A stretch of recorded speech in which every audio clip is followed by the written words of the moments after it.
everyone, welcome back to another what I eat in a day as a vegan. So for breakfast one day this week I made a yogurt bowl with blueberry chia jam. I first made the raw jam by adding 3 tablespoons of chia seeds to 2 cups of defrosted from frozen blueberries in a bowl. Then I added in 2 tablespoons of maple syrup and 1 tablespoon of lemon juice. I then mashed that up well with a potato masher and then I put it to the side to thicken for 10 minutes. I then took some coconut yogurt, a good few large spoonfuls, and then I took one of the new naked gluten-free Oatie breakfast bars, which come in 4 flavours: cocoa twist, apple Danish, berry bliss and banana bread. They're raw fruit and nut bars, but these new bars use gluten-free oats. I had the banana bread bar, which is so delicious, it tastes just like banana bread, and I crumbled that over the yogurt. And then I added on some flaked almonds, some goji berries, some pumpkin seeds and a pinch of vanilla powder. Then I folded those through the coconut yogurt. By this time the jam had thickened nicely. I put that in an airtight container and that's good in the fridge for around a week. And I added a couple of spoonfuls of that onto the yogurt bowl. I then added on some fresh raspberries and blueberries, and then I took some brown rice syrup. This one is by Bayona Organic, and I drizzled that over the top because I just love the sweetness that it gives. This is a pretty quick and easy breakfast, and of course you can use whatever nuts, seeds or dried fruit you like for the yogurt bowl. I switch mine up all the time so it doesn't get too boring. The jam is always really lovely on top, and again you can make this with different fruits. I also love it on toast, using it in baking or swirled through some porridge.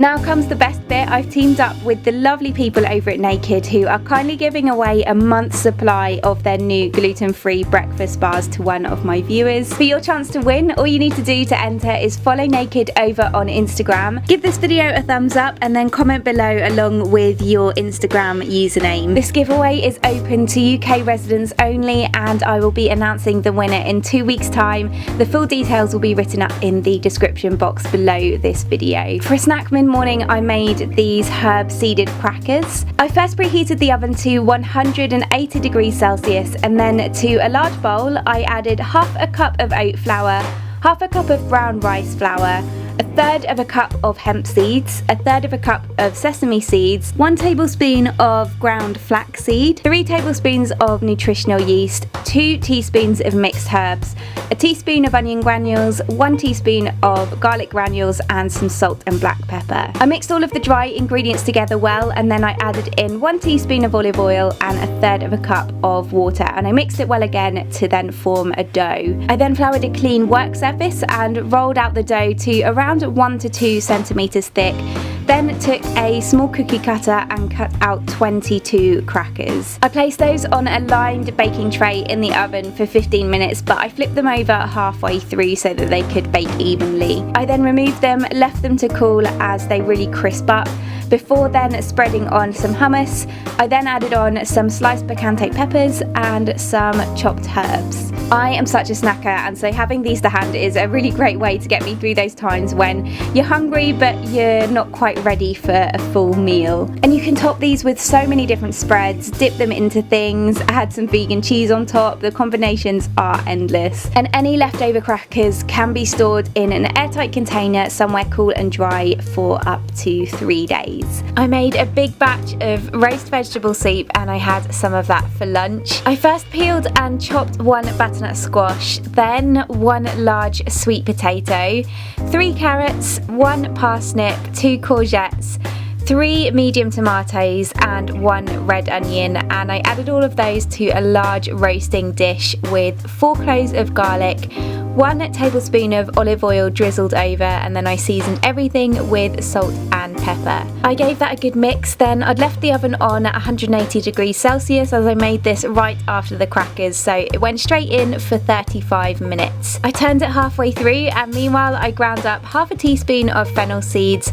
and then I added those to a pan with a little olive oil, and then I added in half a teaspoon of cumin, half a teaspoon of coriander, and I fried that off. I then added in 1 tablespoon of tomato puree and I fried that off too.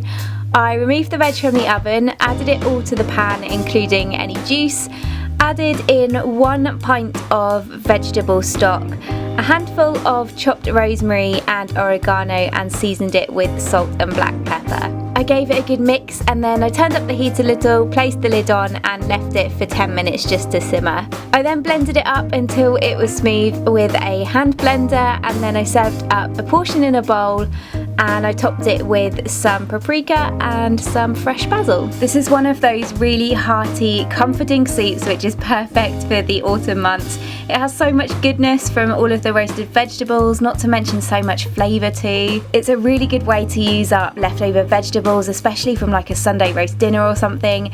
And you could also add in celery, aubergine, kale or spinach as well. This made up around 4 portions, so the rest of mine went in the freezer, and I'd keep it in there for up to 2 weeks for maximum freshness.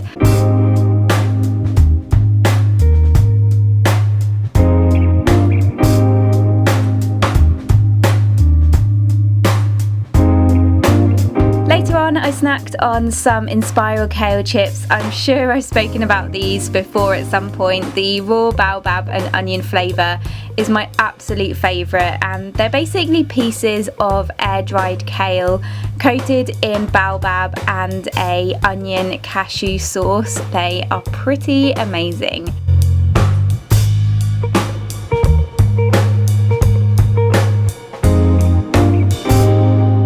And then dinner that night was a coconut and mango curry. For this, I first sliced up 1 white onion and I added that to a pan with half a teaspoon of coconut oil. This one is by Cocofina. They have a really great product range which is all coconut based. I fried that off, then I minced 3 cloves of garlic, added those to the pan and fried them off too. I then grated in a thumb-sized piece of fresh ginger and I chopped up a red chilli and added in half of that. I then added in 1 tablespoon of curry powder, 1 tablespoon of turmeric, a teaspoon of cumin and a teaspoon of coriander. I fried those off for a few minutes and then I added in a tablespoon of tomato puree. Whilst that was frying off, I sliced up a red pepper and a green pepper and also 3 carrots.